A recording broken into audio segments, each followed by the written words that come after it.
This is GrantTalk, hosted by Libby Hikind, founder and CEO of GrantWatch and author of The Queen of Grants. Hi, everybody. I'm Libby Hikind, and I'm your host on GrantTalk, which is powered by GrantWatch. And we are going to speak to people that are behind the grants. Today with us is Karen Harvey from the Wade Center. And what's special about Karen is that she won more than 19 grants that she found on GrantWatch, and she brought in over $90,000. So we're going to hear from her, and I just want to introduce you. This is Karen. Hi, Karen. Thank you for joining us. Thank you for having me. So, Karen, what does the Wade Center do? The Wade Center is an after-school and a summer program for at-risk children in elementary school. So we take care of kids about 6 to 12. Ages 6 to 12. Ages 6 to 12. We're in Appalachia. We're in Bluefield, West Virginia, which is a city in decline. It's been in decline for quite a while. But sparks of life keep coming up, and we're one of them. And what kind of programs are in the after-school program? First, they get a USDA-approved snack. And then we do help with homework. So everybody has to get the homework done. Then, depending on the day, they might spend time in the computer lab practicing their skills. They might have an art class, devotionals. We have field trips about once a quarter. So we keep them engaged. We have a playground and a gym. We're actually in a 100-year-old facility that was a school. 2 buildings, one with the classrooms and offices, and we also have mission quarters because we host mission teams from the East Coast, and they help us a lot, especially in the summer with Vacation Bible School, and they do projects around the town helping people. The other building is the cafeteria and gym, and basically both being 100 years old, there's a lot of overhead taking care of. Well, I'm sure you must have so many repairs on a daily basis. Right. Right. We've done a lot. And this administration has been here 3 years, and we have replaced most of the floors in the classrooms and the hallways.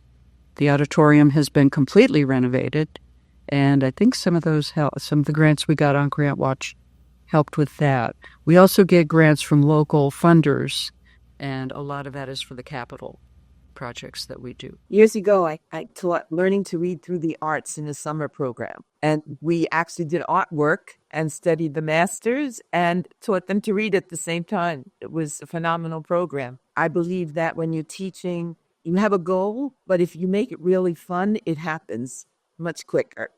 And that's what they remember from school, all those extracurricular activities.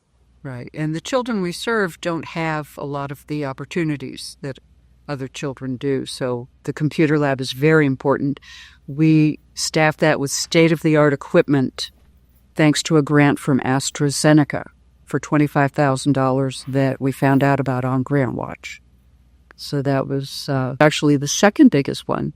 We found that American Electric Power also granted us $32,000 to operate the computer lab. So when you're writing these grants, what do you find the most challenging part of it? Most challenging? Probably finding funding sources. I know they're out there. We are sort of tucked away in nowhere land, so it's vital to have an electronic means and a database to find grants that serve children like we serve children. And once you're writing it, because a lot of grant writers have difficulty with that blank page.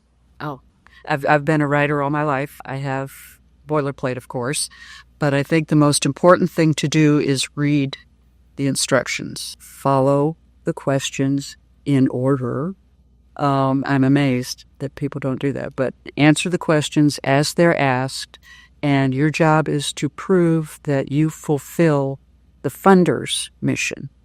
You can write about yours forever and ever, and it's wonderful and it's great. And so many people are doing great things, so many organizations. But you have to convince a funder that you're helping them fulfill their mission. That's correct, 100%. And I write about it in my book, exactly that. There's a whole section, follow directions, which we think is just, okay, everybody knows you follow directions, but it doesn't always happen. And then the grant that you spent all this time on ends up in the recycle bin, right? Right, and check the requirements, because if you don't qualify, you could write the best proposal in the world, but if you're not in their sphere, you won't get the funding. Right. Check your eligibility. Very good tip. Very good. So this is what I always talk about. Apply for something small if you're starting out and build and let it compound. And then when you apply for the next grant, let them know that you've received all these other grants. Do you find that that helps your organization, that you have this long list of grants? It really does, and particularly in the beginning when we came in 3 years ago, our reputation had suffered. It was close the doors or bring in this team.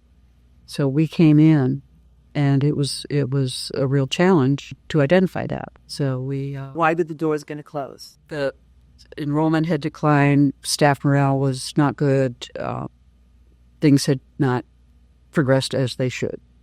But we worked, and the community care very much about what we do. So they brought in Betty Brainerd, who is the executive director, and she is a whirlwind. She's everywhere in the building and taking care of things. So it's very easy to write about what she does. The point you made earlier about building on other grants, one of the first ones we received was from the William and Helen Thomas Foundation there in Florida. And basically, their $10,000 gift when we were just starting out gave us the credibility we needed to go to local folks and say, what we're doing is important and others recognize it, so we need to recognize it here too. So we've had a few repeat ones. Dollar General has a literacy program that is wonderful, and they have funded us for several years. Nora Roberts, that's a wonderful foundation. And they also focus on reading. The Nora Roberts Foundation, she also works with pro-literacy. Those two have been very, very good to us. So what do you find as your outcomes working with the children? We receive grants for specific reasons, and we use it. We take a lot of pictures and make our reports and show that. The place is just blooming. And I think a lot of that is because we've received attention from the outside, as well as our community stepping up and saying, okay, yeah, they're worth supporting. And you have the ideas, you just need the funding, and you're getting the funding, and that's great. And I'm sure you can use more, and you have greater ideas. So if you had a wish for your organization, what would it be? Oh, my goodness. Well, we're working on an endowment, and my wish is that endowment would hit $1 million, because that'll pay about $50 per year at a 5% interest. We want to retire, but we will not until we can assure the sustainability.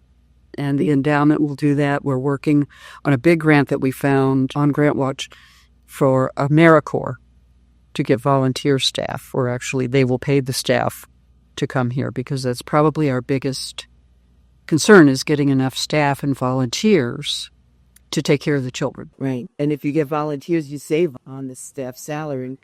Are you linking together with the university? They could put interns in.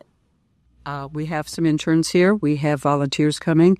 The robotics team at Bluefield State University, which is just across the street, they came for Bell Girl Day. Oh, I saw there was a grant that you got. You got it, right? From Discovery. They're an engineering group.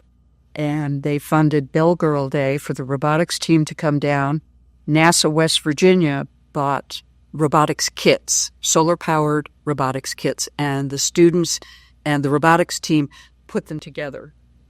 And look at the opportunities you're giving these children that they never, ever have otherwise. Unbelievable. That's what grants can do, people. You need to take a look, be imaginative, and apply. And that's what you've done. So proud of you, really. this is probably my most important tool to be able to write the grants. And GrantWatch helps. So how do people get in touch with you? We are at wadecenter.com. My email is info@wadecenter.com. I'll be glad to answer. Yes, they'd like to send you a donation when they hear all the things that you're doing. Yes, we never know who's listening. And hopefully, if they feel that they want to be part of it, or if somebody wants to volunteer and come down to your area, tell them again where you're located. They're located in Bluefield, West Virginia, which is in the southeastern corner. And there's a Bluefield, Virginia across the way. We work very closely with folks there, too. Somebody wants to spend the summer there. You have internships, right? It is a vacation paradise. Zip lining, not in Bluefield, but close. All sorts of outdoor sports. Sounds wonderful, really. And I wish you the best of luck. I'm so proud that you're one of our subscribers and that you continue to use our service. And just go from strength to strength and keep it up. You're doing great. Thank you. Thank you very much. Thank you for tuning in to Grant Talk, powered by GrantWatch. Don't forget to like, comment, and subscribe to this GrantWatch channel. Please consider subscribing to GrantWatch.com, and you can find the book, The Queen of Grants, by going to GrantWatch.com/book. Thank you again for spending your time with us.